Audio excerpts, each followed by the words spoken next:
Adams Archive. Hello, you beautiful people, and welcome to the Adams Archive. My name is Austin Adams, and thank you so much for listening today. On today's episode, we're going to be discussing the recent, and by recent I mean yesterday, a tragic shooting at a Michigan church, allegedly done by a Marine veteran. And there's some very weird news spinnings happening here that I'd like to get some clarity for you guys on. And I would like to discuss the overall theme that I'm seeing here. This is not the first church shooting that we've seen this year. This is not the second church shooting. This isn't even the second. This isn't even the first church shooting in Michigan. Within a 50-mile radius of this area, there has been two church shootings. And there has been 4 total this year. And if we compare that to other groups that are allegedly being attacked, the theme starts to be quite clear who's actually being persecuted here. So we'll discuss that.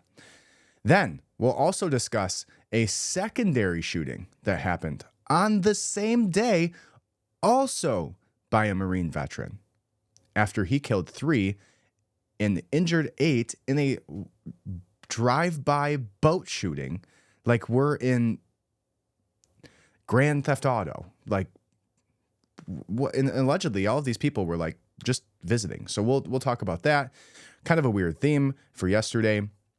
Then we'll get into some of the things that Trump has shown us over the last, well, I guess one of those being that he's going to release the Amelia Earhart files, the files we've all been waiting for. You know, those really redacted, the files nobody wants you to know, where who's on the names, the dossier, the files, the lists. That one, you know, Amelia Earhart. He's going to release that one to us. So we'll talk about that and what even the hell that could even mean, what would possibly be in those files. Also, almost 300 FBI agents that were now admittedly, it's like 274 plainclothes agents from the FBI, now admittedly a part of January 6th, and more that we will discuss today. So stick around, but first, I need you to hit that subscribe button. I need you to leave me a 5-star review. It is truly the only way that you can help me grow this podcast is by 1, leaving a review, and 2, sharing it with your friends that you think would either enjoy this content or maybe just needs to hear it. So go ahead and hit that share button right on your phone as you're watching this. Click it. If you're on an iPhone, it's actually even more powerful because if you're using Apple Podcasts, you can send the link to the Apple podcast, this specific one, this episode, and it will actually sit on the front of their phone until they watch it. And even when they do, it just stays there. So if you want to help me out, send it via text with an iPhone using Apple Podcasts, and they just have to watch it. There's no other way. So all that, and I appreciate you guys so much. Thank you from the bottom of my heart, whether you're watching on YouTube, Instagram. I guess we don't really watch the whole thing on Instagram, but yeah, we're new here. We're back after a year, so give me some grace. Apple Podcasts, Spotify, all of the above. Thank you so much. And without further ado, let's jump into it.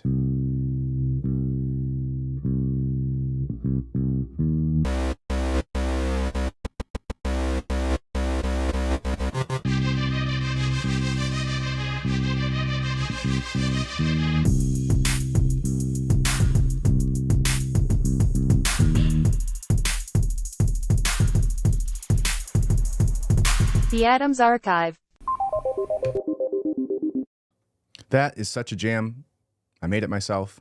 Such a jam. Don't know how I did it. We might have to update the cover photo here, though, in a little bit. I've been thinking about that, where it looks a little out. It looks like, hey, AI came out last week, and we want to use that. So maybe we'll update that. All right, cool. So let's jump into it, guys. The very first thing that we're going to talk about today is that a gunman opened fire at a church once again in Michigan. This is not one, but 2 church shootings within Michigan just within the last 3 months. Now, if I was a pattern guy, if I was a recognition of patterns type of guy, I don't know if we categorize people that way, but if we did, and I was a recognition of patterns type of guy, I would say that seems like a pattern. Yeah. Now, this doesn't even get into school shootings, right? Because there's a weird theme going on here with these church shootings. One is that they're usually primarily, almost every one of these church shootings happens to be white men. Interesting. And this time, there's some shuffling of hands going on, at least my opinion, about the narrative and why this person might have done it. There's been some videos out there. We'll talk about those. Let me go ahead and pull up this article for you, and we can take a look at it together. So here we go. It says, a gunman opens fire at a Michigan church, and it sets it ablaze, killing at least 4 and wounding 8. What a tragedy, and this entire church just looks burnt to the ground. Horrible. So apparently what happened here, before I get into the story, is this guy took his car, drove it into the church, doused his car in gasoline, lit the car on fire, and then started randomly, I don't know if it was completely random, but shooting people within the church.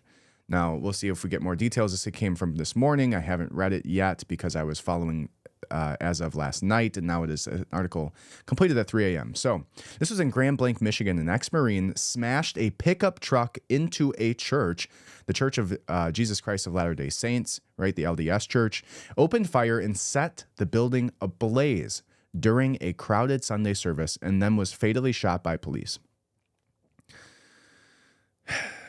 At least 4 people were killed and 8 wounded, and authorities were searching the building ruins for more victims. The attack occurred about 10:25 a.m. And by the way, I was literally sitting in church when this happened. And I will point out, not very far from the one that this happened in. Now, not a part of the LDS Church, but nonetheless, hits very close to home, especially since this is the second one within the vicinity of me in this year. It's horrible. It's tragic. It's disgusting. It says the man got out of his pickup with 2 American flags raised in the truck bed and started shooting. I like how they add that. It is an interesting point, right? Police Chief William Rennie told reporters the attacker apparently used gas to start the fire and also had explosive devices, but it wasn't clear if he used them. Authorities identified the shooter as Thomas Jacob Sanford, 40 years old, of the neighboring small town of Burton. The FBI is leading the investigation and considered it an act of targeted violence. Yeah, said Reuben Coleman, the special agent in charge of the Bureau. Officers responded to the 9/11 call where the church within 30 seconds. Wow, that's awesome. Rennie, after the suspect left the church, 2 officers pursued him and engaged in gunfire, killing him about 8 minutes later. Wow, so he went in, did what he wanted to do, and then fled like a coward. People inside the church shielded children and moved them to safety during the attack. You want to say this isn't a spiritual war? You want to say that there's not a anti-Christian sentiment around the country and the world? How about we talk about the statistics? There has been four shootings at churches in 2025, and we're only in September. That is the most, I think, since 2017 or 2016. Now, an interesting theme that I saw there, an interesting pattern, is that the last time there was as many shootings in churches as there was today was within a year of Trump being elected back in 2016. Now, the same situation, the same pattern showing itself again. Trump is elected, and there is an increase of church shootings in the U.S. Not saying that those two things go hand in hand in any way. I just thought it was an interesting pattern. Now, what I also think is interesting is the word anti-Semitic. The word anti-Semitic is being thrown around so flippantly, so easily, without any valid reason. Right? Now, that's not to say that there's not anti-Semitic people and that those people aren't terrible people.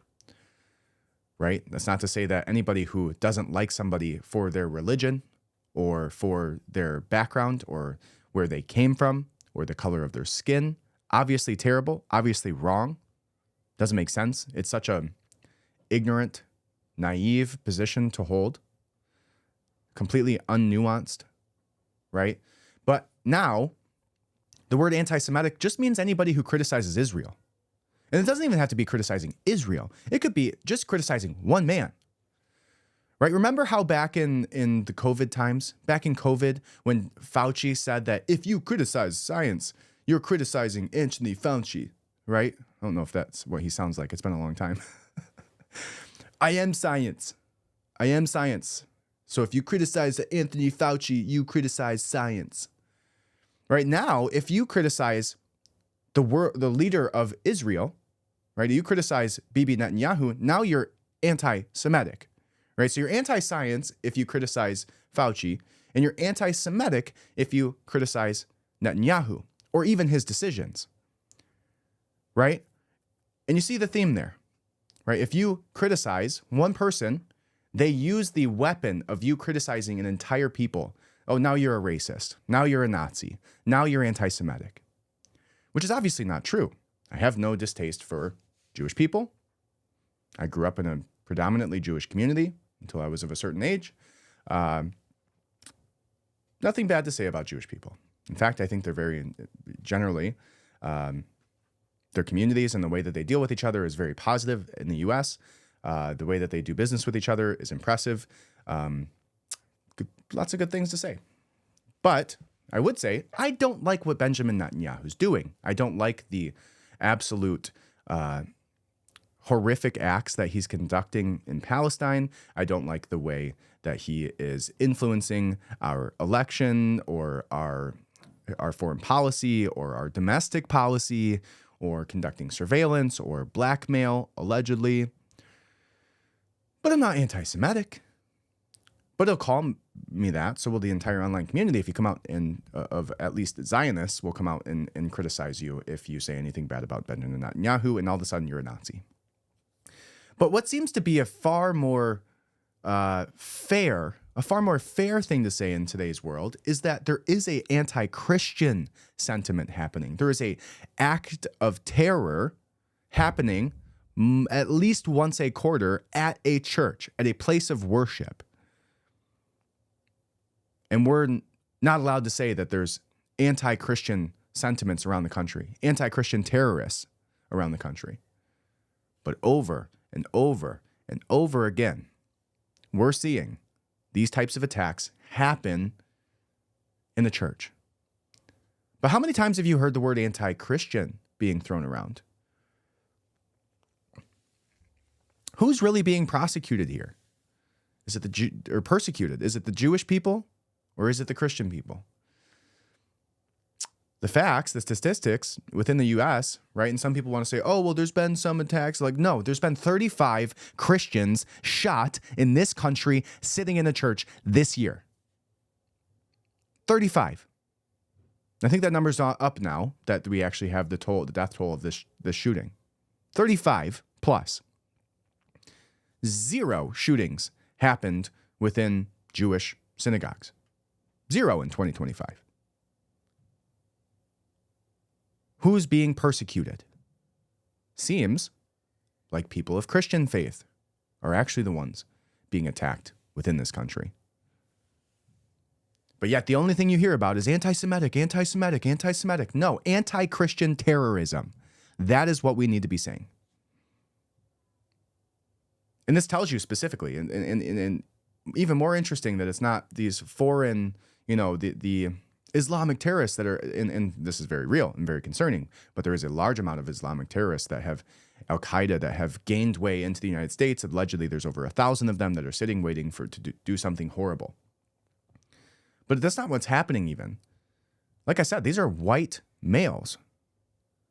The anti-Christian terrorism is happening domestically.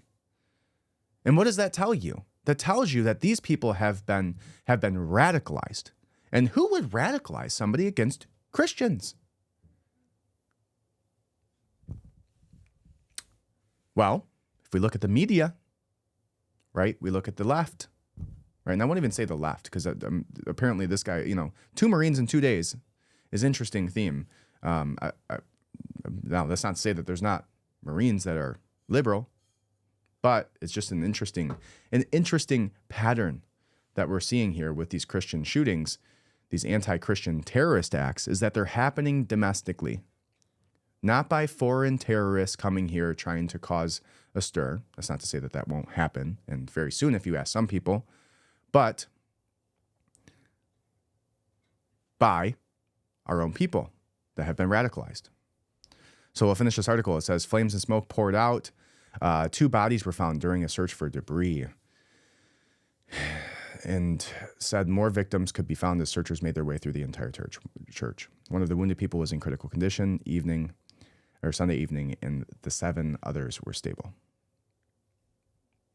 Gosh. It says the motive is not yet clear. Investigators were searching Sanford's residence, but authorities did not say they found or provide any additional details about him, including whether he was a member of the Church of Jesus Christ of Latter-day Saints, widely known as the Mormon Church.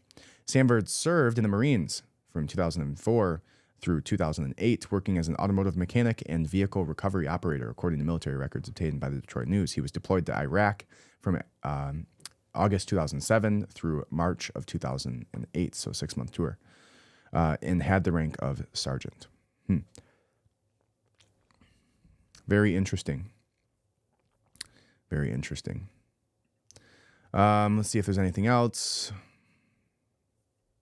Yeah. So there you have it. Tragedy, horrible. And it shows you specifically what the answer is here, right? Especially when you see the hate that came after Charlie Kirk's shooting. Like, if you haven't realized that the Christian faith, what the Christian faith stands for, you haven't been paying attention over the last month. Because when one of the largest public Christian figures gets assassinated, what do we see? An outpouring of love, an outpouring of support, an outpouring of community. And not only that, but an outpouring of forgiveness. Right? What did Erica Kirk quote from the Bible? She talked about how Jesus was on the cross and said, "Forgive them, Lord, for they know not what they do." She goes, he's just a kid. And what he did is horrible, right? Paraphrasing. But I forgive him. That's the power of Christianity. That's the power of what's in the Bible, right? That's the power of this community that can come together. And during times of horrific tragedy, what do? We're not flipping cars. We're showing support. We're showing love. And not only that, but showing forgiveness, right? Seems like something that maybe the people who are committing these acts should probably have pursued instead of these horrific things that they did instead. And speaking of that, there's some weirdness around this guy and the way that they're trying to frame him, right? The Mormon church shooter, identified as a 42-year-old military vet. And some other articles are saying now that he had a anti-Trump Pence sign on his fence attached to his garage. But what they're actually pointing to here is this image where there's a Trump Pence sign and then a stop sign. Now, you may not be from the Midwest, and you may not have a little redneck in you, but sometimes people just like to steal signs and throw them up on a fence. I don't know if I would read into this and go, man, he looks like a anti-Trump. But it helps to fit the narrative, right? They're going to spin this shooting at the church in whichever way they can right now to draw the community that they want to closer to eruption of violence or whatever they can do, right? That's what they'll do. So when we see a stop sign and we see it right under or a Trump Pence sign, to say that he's obviously anti-Trump is kind of jumping the gun to me. Another thing that they did was, here's a picture of the Mormon shooter. Here's a picture of the shooter. I don't know if he's Mormon, but here's a picture of the shooter who shot up that Mormon church and lit it on fire. And this is what they're showing. This guy looks crazy. But what they're not showing you is that immediately to the right of this image, right? You'd notice that this image is pretty well cut off. There's actually the hand of a child on him at the very bottom here because he's playing around with a kid. He's joking. He's being like a silly uncle type of deal in this picture. But they try to bug eyes and make him look crazy because he's... No. They're taking a seemingly harmless picture of a veteran with a hat, of showing his Iraqi service time and a hand of a child on him and trying to make him look crazy. So why? Why are they trying to spin the narrative that way? Right? What is the point? Why would you want to make this guy look absolutely not? If he's a random veteran who just has PTSD and maybe needed a little bit more mental health help, why not let that be the narrative? Why does he have to be this crazy? Obviously he's crazy. Anybody who goes into a church and shoots it and lights it on fire is obviously horrifically disturbed. But why disingenuously post this picture, I guess, is my point. Just seems like they're trying to frame this in a very specific way. And this is the only picture that you really see circulating about him. So we have them trying to spin it as an anti-Trump sentiment. And now we have them trying to take a picture out of context to make him look absolutely crazy when he's actually probably a relatable picture for a lot of people who are aunts, uncles, whoever he is to this child in this picture. Not sure why you'd want to do that. Not sure. Doesn't make sense. And that leads us to our next one. Another shooting by another veteran, right? And Trump actually did come out with a statement. Let's see if we can read the statement from Donald Trump surrounding this horrific action here. Here it is. Let's see what Trump had to say. Am I going to get paywalled? No. Cool. But it's probably not going to let me actually read it. Let's see if we can go back. Let's see.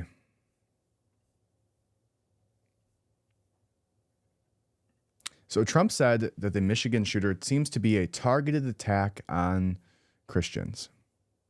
Is anybody going to give the full article here? Apparently posted on X. Let's see.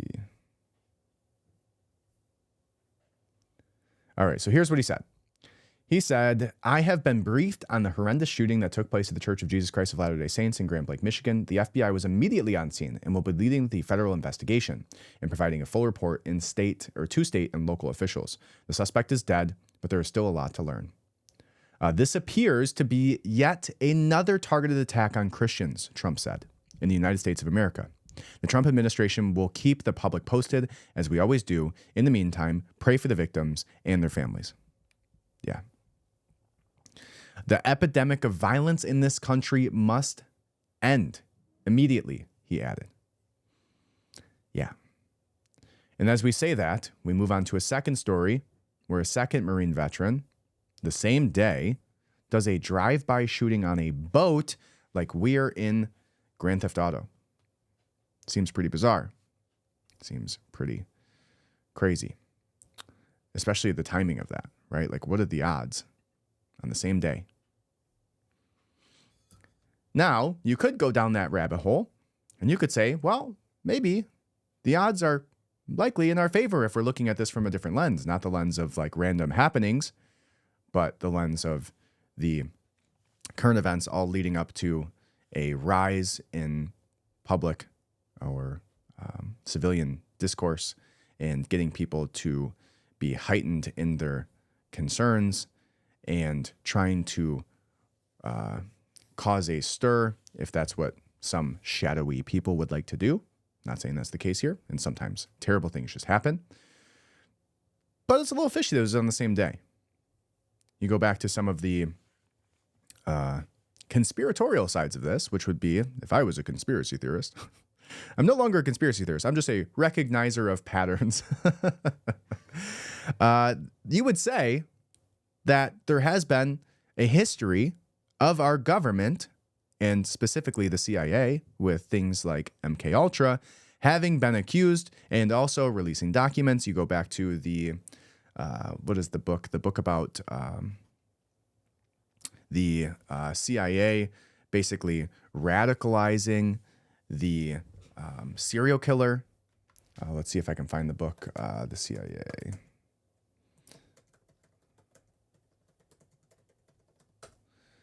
It's called Chaos, I believe. Yep, Chaos, the Manson Murders and the CIA's MK Ultra program. That book is about how MK Ultra was essentially a program with many programs, but one of those programs was, like many countries have done, as we've seen, especially during the Soviet era, was to see if we could take people and radicalize them, convince them to do acts that they wouldn't otherwise do, or even brainwash them to do it and completely forget it. Right? You've seen the movie The Manchurian Candidate, things like that, shown in our society and pop culture. Yeah, that comes from somewhere, right? And specifically in The Manchurian Candidate, they were done by soldiers. Interesting, right? I'm not a conspiracy theorist. I'm just a pattern recognizer. This is the theme of the day today. So, yeah, I'm not going to jump into that one too deep. If you want to read about it, you can. I just thought the coincidence was interesting. He basically rode up to the bar from a boat and randomly shot 8 people, at least according to this. Suspect was known to police. Operation Iraqi Freedom.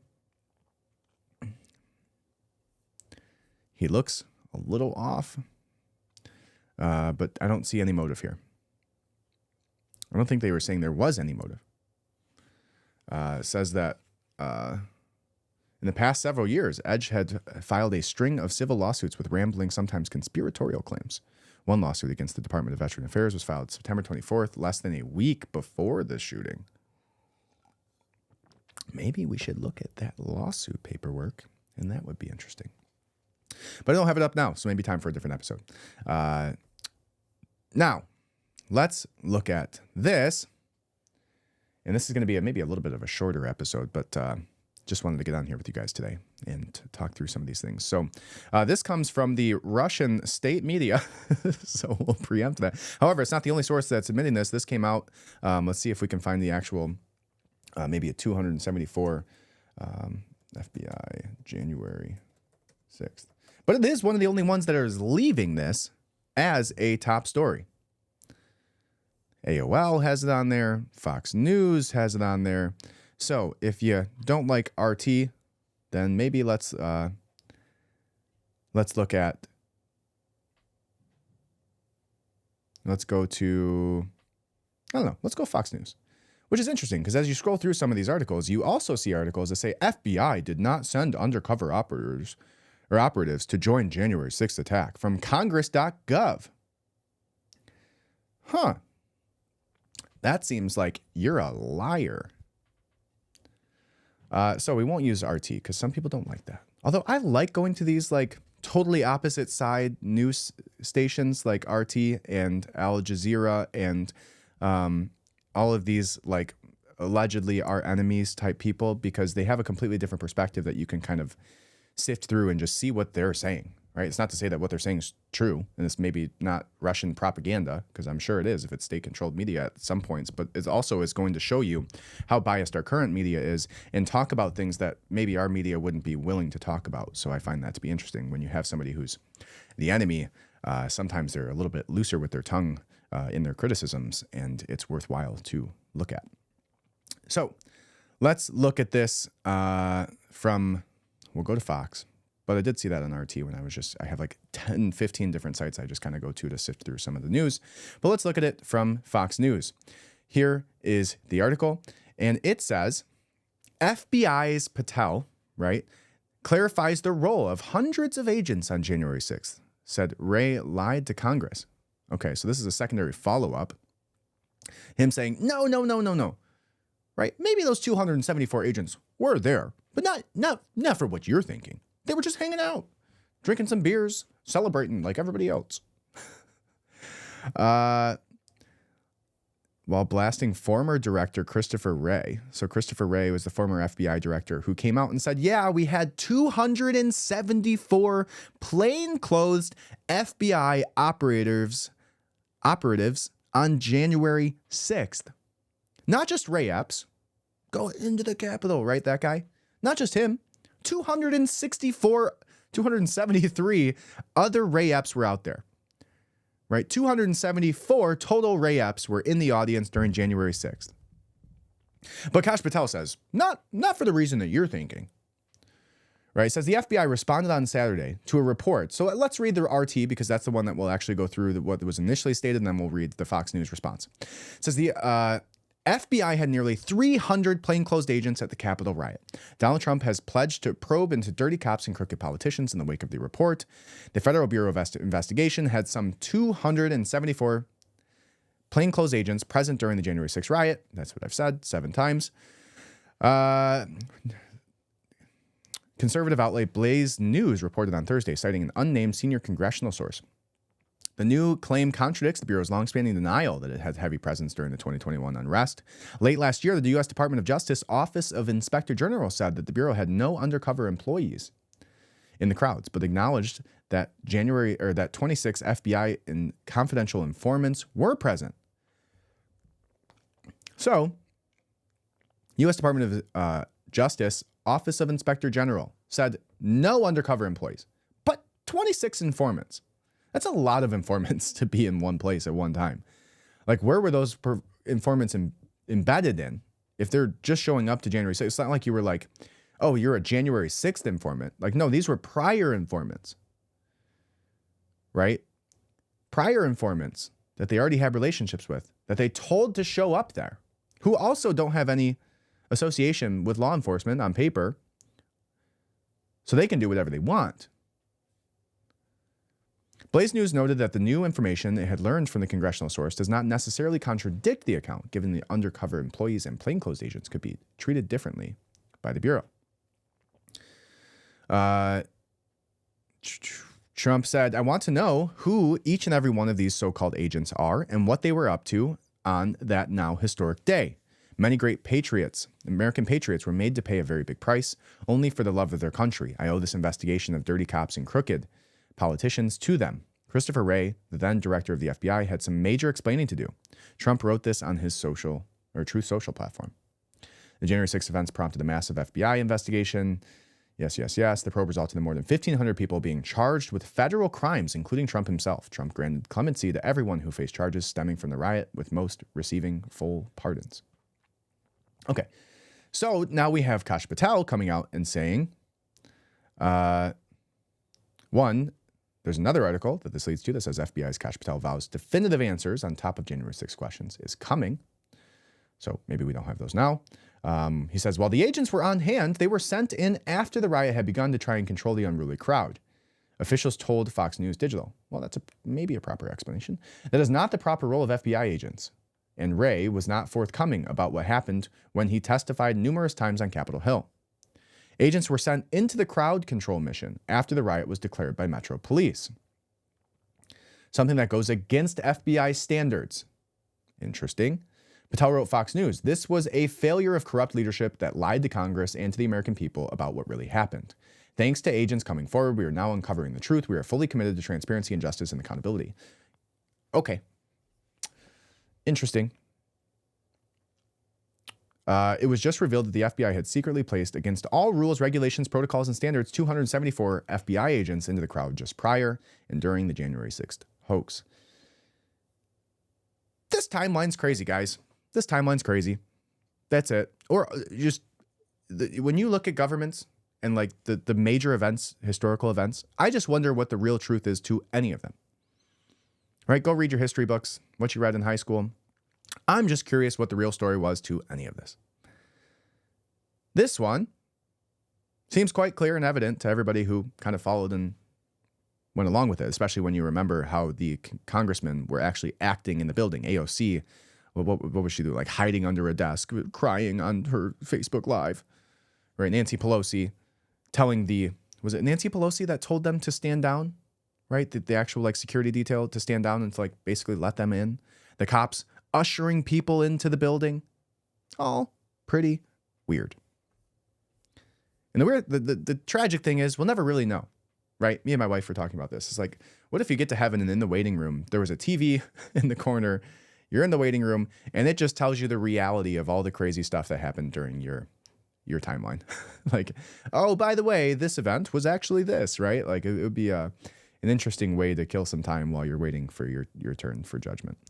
All right, so I won't go through all of that, but I do find that to be interesting.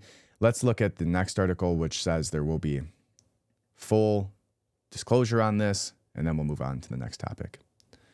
DOJ Inspector General does not deny FBI informants were among the crowd, but they were only there to, help out, even though they weren't supposed to be there. 274 agents is a lot. A lot. I don't know if there's anything here. Basically just saying that he's going to respond. The next couple of months. Horowitz, though, said he hoped the report would be made public in the next couple of months, but likely after Election Day. When is that from?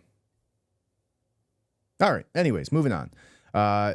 Number one comment here. This is from a 2024 comments. So when was this article? This article was from, okay, so that's taking us back. That was from yesterday. The FBI Patel clarifies role. And so was the RT was from, let's see. Yep, also yesterday or 2 days ago for both of those. So much more new than that one I was just about to scan for you. So luckily I didn't read it. All right, cool. Let's move on. There is some new things that I do want to discuss, which is the fact that Donald Trump is finally going to disclose the information that we've been waiting for. We've been saying, send us the unredacted documents. Let us know the truth, Donald Trump. Show us the lists. Show us the flight logs. Show us the flight logs, Trump. That's all we've been saying. And he's finally releasing the flight logs. No, not for Epstein, but for Amelia Earhart, the one we've all cared about for such a long time. Okay. Trump literally was saying things like, this is major compared to the Epstein files. Like, this is the real disclosure you guys want. Like, no, it's not. But let's read this article nonetheless. This comes from the Associated Press, and it says, let's move this over. Trump says he ordered the declassification and release of all government records on Amelia Earhart. Thank the Lord. Like, so excited. This is the real stuff that we've been waiting for. True disclosure from Donald Trump. Amelia Earhart. This was released on the 26th, so 3 days ago. President Donald Trump announced Friday that he has ordered the declassification and public release of all government records about aviator Amelia Earhart, noting that her disappearance in 1937 as she attempted to fly around the world has captivated millions. Trump called her fate an interesting story and said some people have been asking him about declassifying and making public everything the government has. Show me everything, Donald Trump. Show me all the files. Declassify it. Give me all the information. Show me the flight logs for Amelia Earhart. Nobody's been asking for this. Nobody even knew there was anything here. Why would we have anything classified about Amelia Earhart? What would that have to do with? This was from 1937. Like, how about the Epstein files, bud? How about those flight logs, right? Even though we have majority of the flight logs, at least, the black book and everything. But how about those ones? That's probably a little bit more important. Like, you're not going to gain our trust back. You're not going to gain our trust back by saying, but look over there. Here's something interesting that they didn't tell you. Like, no, tell us the thing that we're asking you right now. We don't care where the girl who flew around the world. Super cool story. Super amazing story.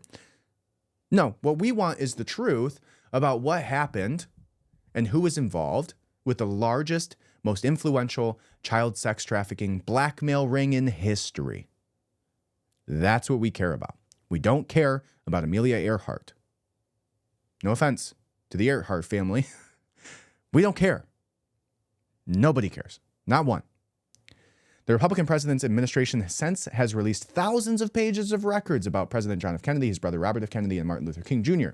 All were assassinated during the 1960s, and files revealed no blockbuster information. Imagine that. Nothing came from all the files that were actually released.